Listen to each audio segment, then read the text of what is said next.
আমার প্রিয়জনেরা, প্রভু যীশু খ্রিস্টের নামে জানাই আমি অভিনন্দন। আজকের দিনটা একটা আনন্দের দিন, আমার জন্য একটা আনন্দের দিন। আর এই দিনটার কথা আপনাদেরকেও জানাতে চাই। আমরা দেখব যিশায়া ৪৫ অধ্যায়ের ৪ পদ। ঈশ্বর বলছেন, আমি তোমার নাম ধরে তোমাকে ডাকি ও তুমি আমাকে না জানলেও আমি তোমাকে সম্মানের উপাধি দিয়েছি। ঈশ্বর আপনাকেই বলছেন, তুমি আমাকে না জানলেও আমি তোমাকে বাছাই করেছি।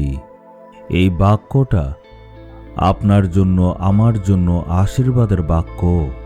এই মার্চ মাসের 18 তারিখকে আমি এখনো মনে করি। 1972 সনের এই 18 মার্চের ভোর সকালে প্রভু যীশু আমার সাথে দেখা করেছিলেন। আর সেই দিন উনি আমার সকল পাপের জন্য আমাকে ক্ষমা করে দিলেন।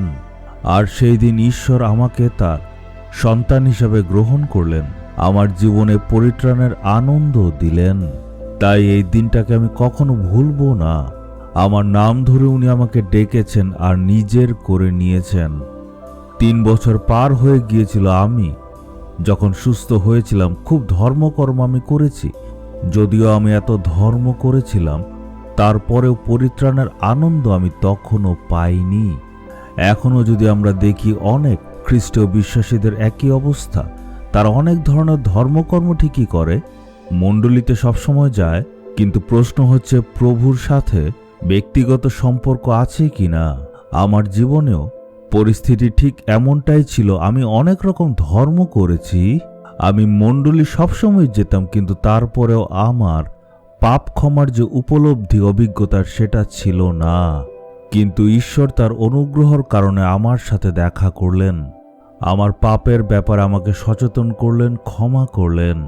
তখন আমি অনুতাপ করলাম, মনের ভেতরে পাপকে মুছে ফেললাম।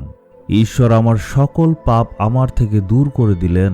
চোখের অভিলাষা, রাগ, হিংসা, অহংকার, দলভেদ, মতবিরোধ, এই সকল জিনিসকে ঈশ্বর আমার হৃদয় থেকে বের করার জন্য অনুগ্রহ দিলেন। তার আগের রাতে আমি 12টা পর্যন্ত প্রার্থনা করেছিলাম। আর ভোর 4টায় যিশু দেখা দিলেন, আমার পাপকে ধুয়ে দিলেন আর নিজের সন্তান রূপে গ্রহণ করলেন। এই দিনটাকে আমি কখনো ভুলে যেতে পারবো না। সেই প্রভু যিশু এখন পর্যন্ত আমার হৃদয়ে আনন্দ দিয়ে আসছেন। সেই পরিত্রাণের আনন্দ আমার হৃদয়ে আছে। সেই একই প্রভু যিশু আজকে আপনার সাথে দেখা করার জন্য এখানে এসছেন। উনি আপনাকে প্রেম করেন। আমার জীবনে দেখুন, আমি ঈশ্বরের থেকে কত দূরে ছিলাম। প্রভু আমাকে ভালোবাসলেন, উনি আমার কাছে আসলেন, আমার পাপকে ক্ষমা করলেন। আপনার জীবনেও উনি আসতে চান। আপনার সকল পাপকে উনি ক্ষমা করে আপনার হৃদয়ে পরিত্রাণের সেই আনন্দ দান করতে চান।